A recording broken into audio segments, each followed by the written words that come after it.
Hello friends, today I am going to discuss an important topic, that is correlative conjunction. You have learned about conjunction, but correlative conjunctions is very important and it is the most significant part of English grammar.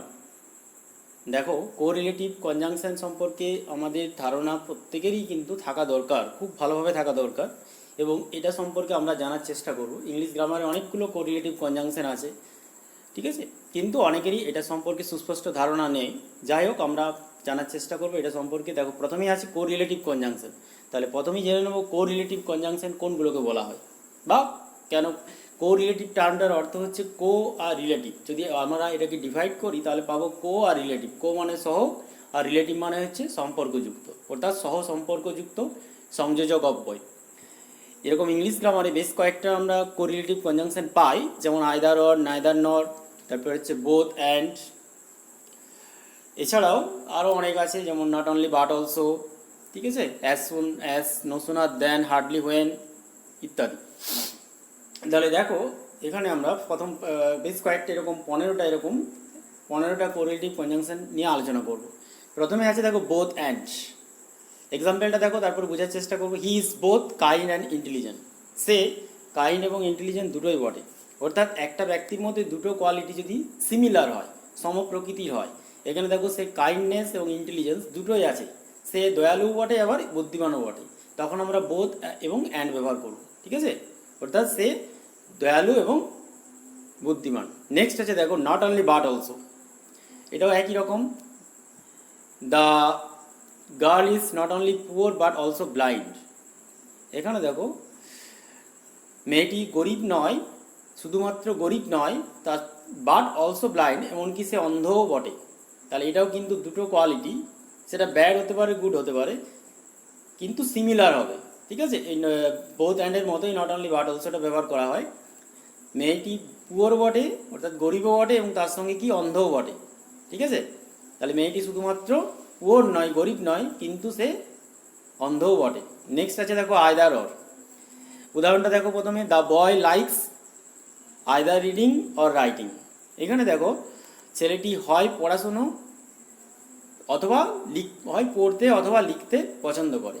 এখানে দুটো similar quality আছে, দুটো quality আছে, তার মধ্যে একটাকে আমরা choose করছি, একটাকে সিলেক্ট করছি। ছেলেটি হয় পড়তে অথবা লিখতে পছন্দ করে, ঠিক আছে। আইদার অর মানে কি দুটোর মধ্যে একটা, হয় পড়তে অথবা লিখতে, ঠিক আছে। হয় পড়তে পছন্দ করে, না হয়, ঠিক আছে, লিখতে পছন্দ করে।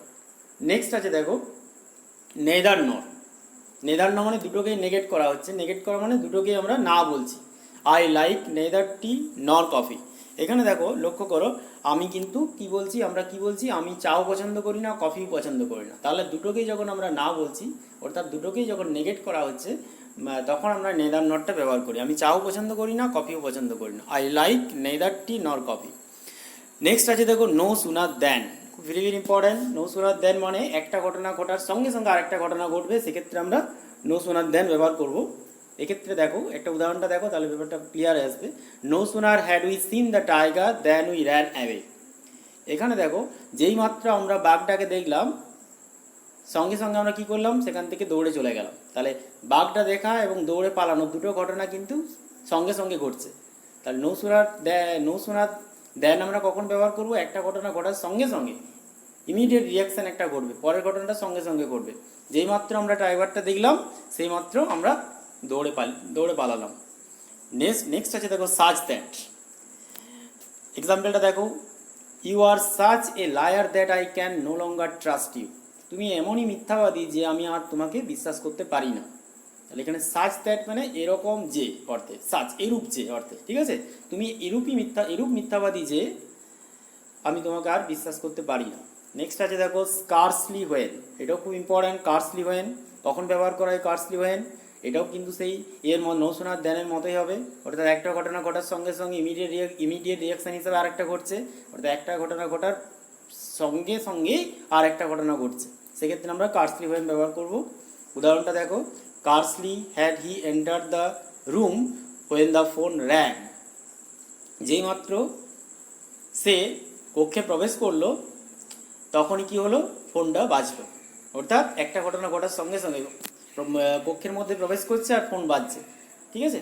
তাহলে দুটো ঘটনা কিন্তু সঙ্গে সঙ্গেই ঘটছে, একটা ঘটার পরেই আরেকটা সঙ্গে সঙ্গে ঘটছে। নেক্সট আছে দেখো হার্ডলি ওয়েন, এটাও ঠিক কার্সলি ওয়েনের মতোই ব্যবহার করা হয়। একটা ঘটনা ঘটার সঙ্গে সঙ্গে আরেকটা ঘটনা ঘটে। Hardly had the girl heard the sad news when she fainted, যেই মাত্র মেয়েটি বিষণ্ণ খবরটি শুনলো সে জ্ঞান হারালো। ফেন্টেড মানে হচ্ছে জ্ঞান হারানো, মূর্ছা যাওয়া, ঠিক আছে? নেক্সট আছে দেখো ওয়েদার অর, এটাও খুব important, very very important. Whether or এক্সাম্পলটা দেখো, তারপর বোঝার চেষ্টা করবো। Whether you go or stay is your decision, তুমি থাকবে না চলে যাবে সেটা হচ্ছে তোমার সিদ্ধান্ত। তাহলে এখানে দেখো ওয়েদার অর মানে কি, দুটোকে মধ্যে যে কোনো একটাকে আমরা সিলেক্ট করছি, ঠিক আছে?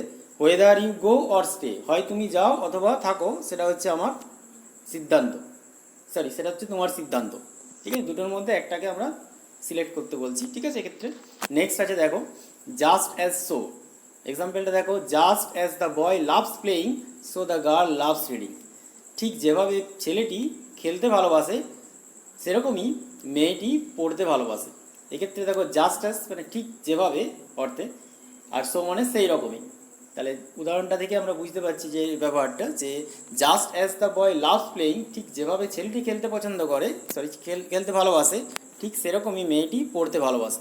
নেক্সট আছে দেখো সো অ্যাজ, উদাহরণটা দেখো, he is not so brave as his brother, সে তার ভাইয়ের মতো সাহসী নয়। এটা এটা হচ্ছে একটা কম্প্যারিজন, ঠিক আছে? অ্যাস মানে হচ্ছে কম্পেয়ার করা হচ্ছে, ডিগ্রি, এটা ওয়ান কাইন্ড অফ ডিগ্রি মাত্রা বোঝাচ্ছে, ঠিক আছে? He is not so brave as his brother, সে তার ভাইয়ের মতো সাহসী নয়। এরপর আছে দেখো অ্যাস, এইটাও এটাকে একই কম্প্যারিজন।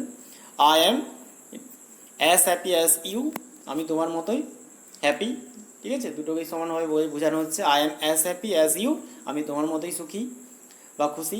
নেক্সট আছে দেখো রেদার দেন, এটাও very very important. Rather then এক্সাম্পলটা দেখো, I would rather stay home than go out, আমি বরং বাড়িতে থাকবো বাইরে যাওয়ার থেকে, ঠিক আছে? মানেটা হচ্ছে রেদার দেন, রেদার মানে হচ্ছে বরং, দেন মানে চেয়ে, অর্থাৎ I would rather stay home, আমি বরং বাড়িতে থাকবো, দেন গো আউট, বাইরে মানে বাইরে যাওয়ার থেকে, যাওয়ার চেয়ে, ঠিক আছে? এটাও খুব ইম্পর্ট্যান্ট। এরপরে আছে দেখো নেক্সট সো দ্যাট, এটাও ভেরি ভেরি ইম্পর্ট্যান্ট।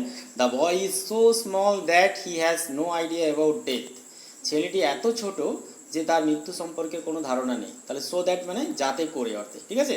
ছেলেটি এত, ঠিক আছে? সো দ্যাট মানে যাতে করে বা এত অর্থে, ঠিক আছে? এত ছোট যে তার মৃত্যু সম্পর্কে কোনো ধারণা নেই। আর শেষেরটাও খুব ইম্পর্ট্যান্ট, ভেরি ভেরি ইম্পর্ট্যান্ট, এটা আমরা শুনেছি সবাই।